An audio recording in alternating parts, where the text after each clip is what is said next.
अस्सलामुअलैकुम फ्रेंड, मैं हूं तनवीर असफर और आप देख रहे हैं तनवीर बाय यूट्यूब चैनल। दोस्तों, यूट्यूब कोर्स 2023 की आज वीडियो नंबर है 18 और आज की वीडियो के अंदर हम सीखेंगे कि कॉपीराइट की पॉलिसीज़ और कम्युनिटी गाइडलाइन की पॉलिसीज़ इन दोनों में क्या फ़र्क है। देखें, जो न्यू यूट्यूबर्स होते हैं उनके जहन में ये सवाल लाजमी आता है कि यार, लोग कहते हैं कि 3 कॉपीराइट की स्ट्राइक आ जाएँ तो भी चैनल डिलीट हो जाता है और 3 कम्युनिटी गाइडलाइन की स्ट्राइक आ जाए तो भी चैनल डिलीट हो जाता है। आखिर इन दोनों में फ़र्क क्या है, कॉपीराइट की स्ट्राइक में और कम्युनिटी गाइडलाइन की स्ट्राइक में। देखिए, सबसे पहली बात तो ये कि आपको शायद पता होगा, दूसरा तीसरा दिन मेरी तबीयत भी ज़्यादा ठीक नहीं है। मतलब अभी भी मुझे बुखार है और पूरी रात सोया नहीं हूँ, तो सर में काफ़ी ज़्यादा दर्द रहा है। आराम से बात करूँगा, पॉलिसी समझाने की कोशिश करूँगा, आपने भी समझने की कोशिश करनी है। देखिए, आज की वीडियो के अंदर तो हम इन दोनों पॉलिसीज़ के दरमियान जो फ़र्क है उसको समझेंगे और इसी कोर्स के अंदर आगे एक एक चीज़ क्लियरली आपके साथ में शेयर करूंगा कि YouTube के ऊपर आपने क्या करना है, क्या नहीं करना है, कि YouTube की कौन सी पॉलिसी आपको किस चीज़ की इजाज़त देती है, किस हद तक देती है। क्योंकि अक्सर यूट्यूबर्स को पॉलिसीज़ के बारे में पता नहीं होता है। 80-80, 90-90 हज़ार सब्सक्राइबर्स हो जाते हैं, उसके बाद वायलेशन करते हैं, चैनल उनका हमेशा के लिए डीमोनेटाइज हो जाता है या फिर रिमूव हो जाता है। तो पॉलिसीज़ को समझना बहुत ज़्यादा ज़रूरी है। बिना टाइम वेस्ट किए चले आते हैं अपने टॉपिक की तरफ। तो चलें जी, इन दोनों पॉलिसीज़ को थोड़ा सा समझते हैं।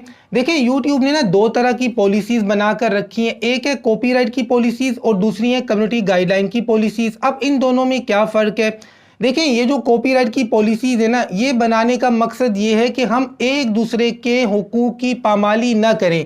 यानी यूट्यूबर्स या क्रिएटर्स एक दूसरे की चीज़ को उसकी इजाज़त के बगैर इस्तेमाल ना करें, चाहे वो पिक्चर की शक्ल में है, वीडियो की शक्ल में है, ऑडियो की शक्ल में है, म्यूज़िक की शक्ल में है, किसी भी शक्ल में दूसरे बंदे की कोई क्रिएशन है, दूसरे बंदे का कोई कंटेंट है, उसकी इजाज़त के बगैर हम इस्तेमाल ना कर सकें। इसके लिए यूट्यूब ने पॉलिसीज़ बनाकर रखी हैं, कॉपीराइट की पॉलिसीज़। मतलब ये जो कॉपीराइट की पॉलिसीज़ है ना, इनका ताल्लुक क्रिएटर्स के साथ है, चाहे वो म्यूज़िक का क्रिएटर है, वो पिक्चर का क्रिएटर है, वो वीडियो का क्रिएटर है। उस बंदे की जो भी क्रिएशन है उसकी इजाज़त के बगैर आप इस्तेमाल करते हैं तो सामने वाला बंदा जो ओनर है, जो उसका क्रिएटर है, अगर वो आपको स्ट्राइक देना चाहे तो दे सकता है। ये है कॉपीराइट की पॉलिसीज़। दूसरी तरफ हम आते हैं जी, ये है कम्युनिटी गाइडलाइन की पॉलिसीज़। आपको एग्जांपल देकर समझाने की कोशिश करता हूँ। मिसाल के तौर पे आपका इस्लामिक चैनल है और आपका कोई भी एक फ़िरका है, आप आकर दूसरे फ़िरकों को गाली गलौज करते हैं, नफ़रत अंगेज़ तकरीर करते हैं। अब ऑडियो भी आपकी अपनी है, वीडियो भी आपकी अपनी है, फेस भी आपका अपना है। अब जो आपके चैनल के ऊपर या आपकी वीडियो के ऊपर स्ट्राइक आएगी ना, ये कम्युनिटी गाइडलाइन की स्ट्राइक आएगी। बेशक सारा कंटेंट आपका है, लेकिन आप दूसरे लोगों को गाली दे रहे हैं, तो ये यूट्यूब की अपनी पॉलिसीज़ हैं। ये जो कम्युनिटी गाइडलाइन की पॉलिसीज़ है ना, ये यूट्यूब के अपने कवानीन है कि यूट्यूब के ऊपर आप क्या काम कर सकते हैं, क्या नहीं कर सकते। आसान कर देता हूं कि कॉपीराइट का ताल्लुक है दूसरे लोगों के साथ, कि आप दूसरे लोगों का कोई कंटेंट इस्तेमाल कर रहे हैं या नहीं कर रहे हैं, चाहे ऑडियो है, वीडियो है, पिक्चर है, म्यूजिक है, कुछ भी है, ये आता है कॉपीराइट की पॉलिसीज के अंदर। लेकिन अगर आप वीडियो ही गलत बना रहे हैं, यूट्यूब के कवानीन के खिलाफ बना रहे हैं, तो आपके पास जो स्ट्राइक आएगी वो आएगी कम्युनिटी गाइडलाइन की में। यहां तक आपको समझ में आ गया कि कॉपीराइट की पॉलिसीज और कम्युनिटी गाइडलाइन की पॉलिसीज में क्या फर्क है। देखिए, कॉपीराइट मतलब दूसरे बंदे का कंटेंट आप कॉपी कर रहे हैं, दूसरे का कंटेंट आप रीयूज कर रहे हैं, तो ये कॉपीराइट के जुमरे में आता है। लेकिन अगर आपने वीडियो ही गलत बनाई है किसी ऐसे टॉपिक पर जिसकी यूट्यूब ने इजाजत नहीं दी हुई है, तो इस पर आपको जो स्ट्राइक मिलेगी वो कम्युनिटी गाइडलाइन की स्ट्राइक मिलेगी। तो यहां तक आपको वाज़े तौर पे फर्क समझ में आ गया। अब आगे बात करते हैं। तो यहां पर पहले हम बात करते हैं कॉपीराइट के बारे में। देखिए, थोड़ा सा इस बात को समझें। अब देखिए, मान लें आपने मेरी कोई वीडियो डाउनलोड की, अपने चैनल के ऊपर अपलोड कर दी। अब मैं आपको स्ट्राइक नहीं देता हूं तो भी आपके चैनल के ऊपर रीयूज का मसला आ सकता है। लेकिन आप क्या करते हैं कि मेरी वीडियो, दूसरे की वीडियो, तीसरे की वीडियो, यहाँ वहाँ से बहुत सारे क्लिप्स लेकर उनके अंदर एडिटिंग करके अपनी आवाज़ रिकॉर्ड करते हैं, वॉइस ओवर कर देते हैं। मतलब जो ओरिजिनल वीडियोस हैं उनमें और आपकी वीडियो में एक वाज़ेह फ़र्क है। तो यूट्यूब आपकी वीडियो को मोनेटाइज भी कर देगा, चैनल को भी मोनेटाइज कर देगा, सारा कुछ हो जाएगा। लेकिन जिन लोगों की वीडियोस या ऑडियोज या पिक्चर्स आपने इस्तेमाल की होंगी, अगर वो चाहेंगे तो आपको स्ट्राइक दे सकते हैं। और अगर आपके चैनल के ऊपर 3 कॉपीराइट की स्ट्राइक्स आ जाती हैं तो आपको 7 दिन का उसके बाद यूट्यूब टाइम देता है कि 7 दिन के अंदर अंदर अपने मामलात को क्लियर करें। 7 दिन के अंदर अगर आप क्लियर नहीं कर सकते तो आपका चैनल रिमूव हो जाता है। अगर 90 दिनों के अंदर आपके चैनल के ऊपर 3 कॉपीराइट की स्ट्राइक्स आ जाती हैं। थोड़ा सा मजीद डिटेल से समझते हैं जी। देखिए, अगर आप किसी का म्यूजिक इस्तेमाल करते हैं उसकी इजाजत के बगैर या उसको पता ही नहीं है, तो आम तौर पे ये जो म्यूजिक के चैनल्स होते हैं ना, इनको कंटेंट आईडी मिला होता है। आप जैसे ही अगले बंदे का कंटेंट इस्तेमाल करते हैं, मतलब म्यूजिक इस्तेमाल करते हैं, अपनी वीडियो के अंदर शामिल करते हैं, तो ऑटोमेटिकली आपकी वीडियो के ऊपर कॉपीराइट का क्लेम आ जाता है। ये वो बंदा देता नहीं है, बेसिकली ऑटोमेटिक आता है क्योंकि उसको कंटेंट आईडी मिला हुआ है। तो आम तौर पे जब आप म्यूजिक इस्तेमाल करते हैं तो स्ट्राइक बहुत कम आती है, आपको क्लेम मिलता है। अब ये जो क्लेम आपके पास आया है ना, अब ये क्रिएटर की मर्जी है कि वो आपकी इस वीडियो का रेवेन्यू लेना चाह रहा है। मतलब इस वीडियो के ऊपर आप जो पैसा कमा रहे हैं, हकीकत में वो आप नहीं कमा रहे हैं, जिसका म्यूजिक है वो कमा रहा है, जिसने आपको कॉपीराइट का क्लेम दिया हुआ है। तो ये छोटा केस है। लेकिन अगर अगले बंदे को आपकी ये चीज़ पसंद नहीं आ रही कि आपने इजाज़त के बगैर उसकी कोई चीज़ इस्तेमाल कर ली, पिक्चर है, ऑडियो है, वीडियो है, कोई भी चीज़ है, और वो आपको स्ट्राइक दे देता है, तो अब आपके चैनल के ऊपर एक कॉपीराइट की स्ट्राइक आ जाएगी और आपकी उस वीडियो को यूट्यूब रिमूव कर देगा। और इस तरीके से अगर पिछले 90 दिनों के अंदर आपके चैनल के ऊपर 3 कॉपीराइट की स्ट्राइक्स आ जाती हैं, तो यूट्यूब आपको 7 दिन का टाइम देता है कि 7 दिन के अंदर मामलात को सॉर्ट आउट कर लें, वरना हम आपका चैनल रिमूव कर देंगे। 7 दिन के अंदर अगर आप कोई एक कॉपीराइट की स्ट्राइक रिमूव करवा लेते हैं तो आपका चैनल रिमूव नहीं होता। लेकिन 7 दिन गुजर जाने के बावजूद तीनों स्ट्राइक्स आपके चैनल पर पड़ी हैं तो आपका चैनल उसके बाद रिमूव हो जाता है। अब सवाल ये पैदा होता है कि यार, अगर मेरे चैनल के ऊपर 3 कॉपीराइट की स्ट्राइक्स आई हुई हैं तो मैं किस तरीके से उनको रिमूव करवा सकता हूं। देखें, कॉपीराइट की स्ट्राइक को रिमूव करवाने से पहले जो सबसे पहली चीज आपने देखनी है कि जिस बंदे ने आपको कॉपीराइट की स्ट्राइक दी है, क्या वो सही स्ट्राइक दी है या फिर फेक दी है। अक्सर औकात लोग आपको फेक स्ट्राइक भी दे देते हैं। अगर तो आपको फेक स्ट्राइक मिली है तो आपको भैया काउंटर फाइल करना चाहिए। मतलब जहां पर आपको स्ट्राइक मिली है आप स्टूडियो में जाएं, वहीं पर आपको काउंटर फाइल करने का ऑप्शन मिल जाता है। इनडायरेक्टली आप YouTube को ये कहते हैं कि इस बंदे ने जो स्ट्राइक दी है ये फेक दी है, ये गलत दी है, मैंने इसका कोई कंटेंट इस्तेमाल नहीं किया। अगर अगले बंदे ने वाकई गलत स्ट्राइक दी है तो आपको काउंटर फाइल करना चाहिए, आपकी स्ट्राइक खत्म हो जाएगी। लेकिन अगर अगले बंदे ने सही स्ट्राइक दी है, आपने उनका कोई कंटेंट इस्तेमाल किया है, तो अब आप क्या कर सकते हैं, अब आप उस बंदे से रिक्वेस्ट कर सकते हैं जिसकी कोई भी चीज़ आपने इस्तेमाल की है। देखें, जब आपके पास स्ट्राइक आती है ना, तो YouTube आपको बताता है कि फलां चैनल ने, फलां बंदे ने आपको स्ट्राइक दी है, तो आप उसके चैनल पर जाकर अबाउट सेक्शन में जाकर उससे कांटेक्ट करके उससे रिक्वेस्ट कर सकते हैं कि यार, मुझसे गलती हुई है, मैंने तेरी चीज़ इस्तेमाल की है, भाई तू अपनी स्ट्राइक वापस ले ले, मैं इस वीडियो को रिमूव कर दूंगा। तो बाज़ औक़ात ऐसा होता है कि सामने वाला बंदा आपकी माफ़ी को मान लेता है और अपनी स्ट्राइक वो वापस ले लेता है। अगर अगला बंदा अपनी स्ट्राइक वापस लेता है तो आपके चैनल से वो स्ट्राइक खत्म हो जाती है। लेकिन बाज़ औक़ात ये लोग जो स्ट्राइक देते हैं ये पैसे लेकर स्ट्राइक खत्म करते हैं। खैर, ये अब आपके ऊपर डिपेंड करता है कि आप उसको पैसे देते हैं या नहीं देते हैं, क्योंकि इस तरह के केसेस भी मेरे सामने बहुत ज़्यादा आए हैं कि एक बंदे ने दूसरे को स्ट्राइक दी, बाद में 5,000, 8,000, 10,000 की डिमांड की कि भाई आप मुझे इतने पैसे दे दो, मैं अपनी स्ट्राइक वापस ले लूँगा। लेकिन पैसे देने से पहले इस बात को कंफर्म कर लेना कि अगला बंदा ऐसा ना हो कि पैसे खाकर भाग जाए और आपकी स्ट्राइक वापस ना ले। इसीलिए यूट्यूब आपको 7 दिन का टाइम देता है कि आप दोनों आपस के मामलात को सुलझा लो। अगर आप आपस के मामलात को सुलझा लेते हैं और अगला बंदा अपनी स्ट्राइक वापस लेता है तो 7 दिनों के बाद आपका चैनल रिमूव नहीं होता, 3 में से अगर आप एक भी स्ट्राइक रिमूव करवा लेते हैं। लेकिन अगर आप अगले 7 दिनों में 3 में से एक भी स्ट्राइक रिमूव नहीं करवा सकते तो आपका चैनल रिमूव कर दिया जाता है। अच्छा, यहाँ पर एक और बात, ये जो 3 स्ट्राइक्स है ना, अगर 90 दिनों के अंदर आती हैं तो चैनल रिमूव होता है। अब ऐसा भी नहीं है कि आपने पिछले साल की कोई ऐसी वीडियो अपलोड की थी, बंदे ने आपको कॉपीराइट की स्ट्राइक दी, अब वो स्ट्राइक एक्सपायर हो गई है, एक्सपायर हो गई मतलब ख़त्म हो गई, उसके बाद अगर कोई दूसरी स्ट्राइक आती है तो दूसरी स्ट्राइक अब वो पहली स्ट्राइक काउंट होगी। तो यहाँ पर बात हो रही है 90 दिनों की। 90 दिनों के अंदर अगर 3 स्ट्राइक्स आती हैं। अच्छा, यहाँ पर एक और बात क्लियर कर देता हूँ। अब मान लें आपके चैनल के ऊपर 2 कॉपीराइट की स्ट्राइक्स पड़ी हैं। अब जो पहली स्ट्राइक आई है, आज उसके 89 डेज हो गए हैं, कल उसके 90 दिन हो जाएंगे। कल पहली स्ट्राइक आपकी एक्सपायर हो जाती है। मान लें 2 स्ट्राइक आपके चैनल पर पड़ी हैं और पहली स्ट्राइक जो है वो 89 डेज पहले आई थी, कल उसके 90 दिन पूरे हो जाएंगे और 90 दिन के बाद पहली स्ट्राइक ने कल एक्सपायर हो जाना है। लेकिन खुदा ना ख्वास्ता आज रात को आपको तीसरी स्ट्राइक मिल जाती है, तो वो पहली स्ट्राइक जिसने कल एक्सपायर होना था अब वो एक्सपायर नहीं होगी। बेशक अब 90 दिन गुजर जाएं या 95 दिन गुजर जाएं, अगर 90 दिनों के अंदर अंदर तीसरी स्ट्राइक आ जाती है, जिस स्ट्राइक ने कल को एक्सपायर हो जाना था उसके एक्सपायर होने से पहले अगर तीसरी स्ट्राइक आ गई है तो अब वो स्ट्राइक रिमूव नहीं होगी, अब वो एक्सपायर नहीं होगी। अब आपके चैनल के ऊपर 3 स्ट्राइकें पड़ी हैं, अब यूट्यूब आपको ईमेल करके कह देगा कि मामलात को सुलझा लो, 7 दिन का टाइम है। आपको जो मैंने सारी डिटेल्स बताई हैं अब वो सारी लागू हो जाएंगी। तो यहां तक आपको कॉपीराइट अच्छे तरीके से समझ में आ गया होगा। अब हम आते हैं जी कम्युनिटी गाइडलाइंस की तरफ। देखिए, जैसा कि मैंने आपको बताया कि YouTube ने कुछ कवानीन बनाए हुए हैं कि अगर आप YouTube चैनल बनाकर अपने चैनल को मोनेटाइज करके पैसा कमाना चाहते हैं तो हमारे ये कुछ कवानीन है, YouTube पार्टनर प्रोग्राम पॉलिसीज हैं, इनको फॉलो करना है और कम्युनिटी गाइडलाइंस भी हैं। अगर आप चैनल को मोनेटाइज नहीं भी करना चाहते, कोई स्वेयर वायलेशन करते हैं तो भी आपका चैनल रिमूव हो सकता है। देखें, अब ये जो कवानीन है ना कम्युनिटी गाइडलाइंस के, ये बड़े सख्त होते हैं। कॉपीराइट से इतना मसला आमतौर पे नहीं होता है, लेकिन इनसे बड़ा मसला होता है। अच्छा, यहाँ पर एक बड़ी इंपॉर्टेंट बात आपके साथ शेयर कर दूं।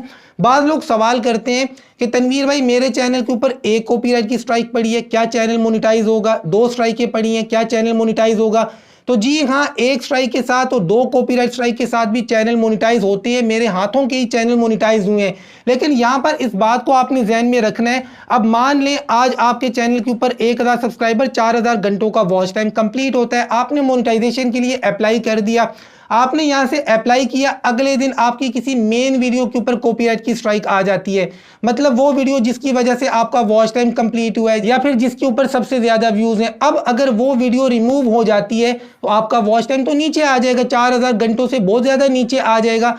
तो ऐसी सूरत में चैनल के मोनेटाइज होने के चांसेस बहुत कम हैं, तब चैनल शायद मोनेटाइज आपका ना हो। अब आपने ये नहीं कहना है कि तनवीर भाई आपने कहा था कि कॉपीराइट की स्ट्राइक चैनल पर पड़ी हो तो चैनल मोनेटाइज हो जाता है। अब ये चीज़ भी मैंने क्लियर कर दी, अगर आपकी मेन वीडियोज़ के ऊपर कॉपीराइट की स्ट्राइक आती है और आपकी मेन वीडियोज़ रिमूव हो जाती हैं तो चैनल के मोनेटाइज होने के चांसेस फिर कम हो जाते हैं। लेकिन इसके बरक्स अगर आपके चैनल के ऊपर एक भी एक्टिव कम्युनिटी गाइडलाइन की स्ट्राइक है तो आपका चैनल मोनेटाइज नहीं होगा। अलबत्ता वार्निंग के बारे में यूट्यूब की पॉलिसी ये कहती है कि अगर आपके चैनल के ऊपर एक वार्निंग पड़ी हुई है तो आपका चैनल मोनेटाइज हो सकता है। अब थोड़ा सा डिटेल से समझते हैं कम्युनिटी गाइडलाइंस को। देखिए, यूट्यूब कहता है कि यार बच्चों के ऊपर जुल्म ज्यादती की वीडियोस अपलोड ना करें, अगर आप अपलोड करते हैं तो आप कम्युनिटी गाइडलाइंस की वायलेशन करते हैं। यूट्यूब ये कहता है कि नफरत अंगेज तकारीर अपलोड ना करें। ये जो बात लोग कहते हैं ना कि इस्लामिक चैनल मोनेटाइज नहीं होते हैं, इस्लामिक चैनल मोनेटाइज होते हैं लेकिन नफरत अंगेज तकारीर मोनेटाइज नहीं होती हैं। इसी तरीके से यूट्यूब कहता है कि मार दाड़ की वीडियोस अपलोड ना करें, कोई बंदा सख्त बीमार है, मरने पे आया हुआ है, उसकी वीडियो अपलोड ना करें, कोई एक्सीडेंट हो जाता है, बंदा जख्मी पड़ा हुआ है, बजाय उसकी हेल्प करने के जी आप उसकी वीडियो बनाकर यूट्यूब के ऊपर चढ़ा रहे हैं। यूट्यूब कहता है कि ये काम ना करें। कोई बहुत बड़ा क्रिमिनल है, उसके इंटरव्यू की वीडियो आप अपलोड ना करें। कोई क्राइम वाजे तौर पे लाइव ना दिखाएं, खून निकलता हुआ। अच्छा, यहाँ पर जो न्यूज़ के चैनल्स हैं ना, जो वेरीफाइड चैनल्स हैं, वो इन चीज़ों को दिखाते हैं, मतलब एक न्यूज़ की वीडियो बनाकर, तो किसी हद तक यूट्यूब उनको कुछ नहीं कहता, उनकी वीडियो को सिर्फ रिस्ट्रिक्टेड कर देता है। लेकिन अगर आपका नया नया चैनल है और आप बड़े चैनल्स को कॉपी करके वीडियोस बना रहे हैं तो आपके चैनल के ऊपर बड़ा मसला आ सकता है। इसलिए ये जो सेंसिटिव टॉपिक्स होते हैं ना, नए यूट्यूबर्स को इनको कवर नहीं करना चाहिए। तो चलें, अब मान लेते हैं कि हमने एक वीडियो अपलोड की और उस वीडियो के अंदर हमने कम्युनिटी गाइडलाइन की पॉलिसीज की वायलेशन कर दी, हमें नहीं पता था। तो याद रखें, यूट्यूब पहली बार जो चीज़ आपको देता है कम्युनिटी गाइडलाइन की स्ट्राइक नहीं देता, वो आपको वार्निंग देता है। तो वार्निंग के होते हुए चैनल मोनेटाइज हो सकता है, लेकिन शर्त यह है कि जिस वीडियो के ऊपर आपको वार्निंग मिली है उसमें आपने कोई स्वेयर वायलेशन न की हो। अगर तो आपने स्वेयर वायलेशन की है तो आपकी मोनेटाइजेशन परमानेंटली डिसेबल हो जाएगी। चैनल मोनेटाइज नहीं भी है तो इनएलिजिबल फॉर मोनेटाइजेशन आ जाएगा, हमेशा के लिए उसकी मोनेटाइजेशन बंद हो जाएगी। अब यहां पर मैंने लफ्ज इस्तेमाल किया इनएलिजिबल फॉर मोनेटाइजेशन। अगर आपके चैनल के ऊपर यह मसला आया हुआ है कि इनएलिजिबल फॉर मोनेटाइजेशन, तो डरे नहीं, इसके पीछे और भी कई सारे रीजंस होते हैं। यहां पर एक रीजन के बारे में मैं बात कर रहा हूं कि अगर आपके चैनल के ऊपर वार्निंग आ जाती है, कोई स्वेयर वायलेशन आपने की है और उस वार्निंग की वजह से अगर इनएलिजिबल फॉर मोनेटाइजेशन आता है तो ये परमानेंट आता है। अब इसको रिमूव करने का कोई तरीका नहीं है सिवाय इसके कि हम YouTube की टीम से ट्विटर पर जाकर बात करें, उनसे रिक्वेस्ट करें, उनकी मिन्नतें करें। अब उसके बाद उनकी मर्जी है कि वो हमारे चैनल को मोनेटाइज करते हैं या नहीं करते। बाज़ औक़ात वो लोग कर भी देते हैं, लेकिन अक्सर औक़ात वो लोग नहीं करते। यानी वार्निंग के होते हुए चैनल मोनेटाइज हो सकता है, लेकिन कोई स्वेयर वायलेशन आपने ना की हो। तो जब आप कम्युनिटी गाइडलाइंस की पहली दफ़ा वायलेशन करते हैं तो आपके चैनल के ऊपर वार्निंग आती है, लेकिन उसके बाद अगर आप दूसरी बार वायलेशन करते हैं, अच्छा याद रखें ये जो वार्निंग है ना, ये कभी ख़त्म नहीं होती है आपके चैनल से। आप सिर्फ अपील कर सकते हैं। अगर आपकी अपील एक्सेप्ट हो जाती है तो वार्निंग ख़त्म हो जाएगी, और अगर आपकी अपील रिजेक्ट होती है तो वार्निंग आपके चैनल के ऊपर हमेशा के लिए आ जाती है। वार्निंग कभी आपके चैनल से ख़त्म नहीं हो सकती। अब मान लें आपके चैनल के ऊपर एक वार्निंग पड़ी हुई है और आपका चैनल मोनेटाइज है, क्योंकि आपने किसी भी छोटी मोटी पॉलिसी की वायलेशन की है। YouTube ने आपकी मोनेटाइजेशन बंद नहीं की, बल्कि आपको जस्ट एक वार्निंग दे दी। अब वार्निंग के बाद अगर आप दोबारा YouTube की कम्युनिटी गाइडलाइंस की पॉलिसीज की वायलेशन करते हैं तो अब आपके चैनल के ऊपर पहली कम्युनिटी गाइडलाइन की स्ट्राइक आ जाएगी। अब ये जो पहली कम्युनिटी गाइडलाइन की स्ट्राइक आएगी, इसके बाद 7 दिनों के लिए आपकी अपलोडिंग बंद हो जाएगी, लाइव आना बंद हो जाएगा। 7 दिन तक आप कुछ नहीं कर सकते हैं। 7 दिनों के बाद आप वीडियोस अपलोड कर सकते हैं। लेकिन अगर एक स्ट्राइक पड़ी हुई है कम्युनिटी गाइडलाइन की, एक स्ट्राइक के होते हुए दूसरी कम्युनिटी गाइडलाइन की स्ट्राइक आ जाती है, तो ऐसी सूरत में आपकी जो अपलोडिंग बंद होती है वो 14 दिनों के लिए होती है। 14 दिनों तक आप ना तो कोई वीडियो अपलोड कर सकते हैं और ना ही आप लाइव आ सकते हैं। और अगर खुदा ना ख्वास्ता 90 दिनों के अंदर तीसरी कम्युनिटी गाइडलाइन स्ट्राइक आ जाती है तो भी आपका चैनल रिमूव हो जाता है। अगर इनमें से किसी एक स्ट्राइक को आप रिमूव नहीं करवा सकते हैं तो बाज़ औक़ात ऐसा भी होता है कि YouTube के एल्गोरिथम से कोई मिस्टेक हो जाती है, आपको स्ट्राइक दे देते हैं कम्युनिटी गाइडलाइंस की, तो आप अपील कर सकते हैं कि भैया आपने जो स्ट्राइक दी है ये गलत दी है। अगर आपकी अपील एक्सेप्ट हो जाती है, 3 में से कोई एक कम्युनिटी गाइडलाइन की स्ट्राइक आपकी रिमूव हो जाती है, तो आपका चैनल रिमूव नहीं होता। लेकिन अगर आपके चैनल के ऊपर 90 दिनों के अंदर 3 कॉपीराइट की स्ट्राइक्स या 3 कम्युनिटी गाइडलाइंस की स्ट्राइक्स आ जाती हैं तो आपका चैनल सफाई हस्ती से मिट जाता है, आपका चैनल रिमूव हो जाता है। उम्मीद करता हूं कि कॉपीराइट स्ट्राइक्स या कॉपीराइट की पॉलिसीज और फिर कम्युनिटी गाइडलाइंस की स्ट्राइक्स या कम्युनिटी गाइडलाइंस की पॉलिसीज के दरमियान क्या फ़र्क है आपको समझ में आ गया होगा। आगे इंशाल्लाह एक एक पॉलिसी पर मेरी एक एक वीडियो आएगी और बड़ी डिटेल्स के साथ सारी पॉलिसीज आपको मैं समझाऊंगा, ताकि आप पॉलिसीज के अंदर कोई मिस्टेक्स ना करें, वरना आपके सालों की मेहनत ज़ाया हो जाती है। और यहाँ पर मैंने एक और चीज़ भी नोटिस की है कि यूट्यूबर्स जो रोते रहते हैं कि मेरे चैनल के ऊपर जी ये मसला आ गया, वो मसला आ गया, जब इनको यूट्यूब सही मानों में सिखाया जाता है कि ये करना है, ये नहीं करना है, ये यूट्यूब की पॉलिसी के खिलाफ है, ये ठीक है, तो तब वो लोग ऐसी वीडियोस को ना देखते हैं और ना ही सीखते हैं। जब मसला आ जाता है तो फिर रोते हैं कि जी मैंने तो कोई वायलेशन की नहीं है। हकीकत में उन्होंने वायलेशन की होती है, उनको पता ही नहीं होता है कि उन्होंने किस पॉलिसी की वायलेशन की है, अपनी वीडियो के अंदर क्या मिस्टेक्स की हैं। क्योंकि यूट्यूबर्स ने सिर्फ वो वीडियोस देखनी होती हैं, how to grow my YouTube channel, how to get more views, how to do this and that. YouTube को सीखना नहीं है। तो इसलिए भैया अगर आप वाकई यूट्यूब के ऊपर अपना करियर बनाना चाहते हैं, यूट्यूब को लॉन्ग टाइम के लिए लेकर चलना चाहते हैं, अर्निंग करना चाहते हैं और अपने घर को चलाना चाहते हैं, यूट्यूब के ऊपर डिपेंडेंट हैं, तो यूट्यूब को आपको सीखना चाहिए, सारी पॉलिसीज को सीखना चाहिए। हाँ, अगर आप मेरी वीडियोस देखेंगे डेफिनेटली भैया मुझे फ़ायदा होगा, लेकिन मेरे फ़ायदे के साथ आपका भी फ़ायदा होगा। वरना यूट्यूब के ऊपर ऐसी बहुत सारी वीडियोस पड़ी हुई हैं कि जी चैनल को कैसे ग्रो करना है, व्यूज़ कैसे लेने हैं, और उन टॉपिक्स पर लाखों में व्यूज़ भी आते हैं। मैं भी उन टॉपिक्स को रोज़ाना की बुनियाद पर कवर करके लाखों व्यूज़ ले सकता हूँ, लेकिन यार मैं समझता हूँ कि यार इस तरह की हरकतें नहीं करनी चाहिए। जो सही चीज़ है वो आप तक पहुँचानी चाहिए, आपको सही मानों में यूट्यूब सिखाना चाहिए। उसके बाद जब मैं सिखा लूँगा सारा कुछ, तो हम भी शुरू हो जाएंगे कि ये करें वो करें। खैर ये बात मैंने मजाक में की है। देखें यार, सबकी वीडियोस देखें, लेकिन यूट्यूब को सीख कर काम करें, सीखना मस्ट है। वीडियो अच्छी लगी है, दोनों पॉलिसीज के दरमियान जो फर्क है वो समझ में आया है, तो वीडियो को दोनों हाथों से लाइक कर दें। चैनल को सब्सक्राइब नहीं किया तो सब्सक्राइब करें। आज तीसरा दिन, मेरी तबीयत ज़बरदस्त तरीके से ख़राब है, इसके बावजूद वीडियो बना रहा हूँ, क्योंकि मैं आपको कहता हूँ कि क्वालिटी कंटेंट विद कंसिस्टेंसी। अगर मेरी अपनी कोई कंसिस्टेंसी नहीं होगी तो मैं किस मुंह से आपको ये बात कह सकता हूँ। मिलते हैं इंशाल्लाह नेक्स्ट वीडियो में, तब तक के लिए अल्लाह हाफिज़।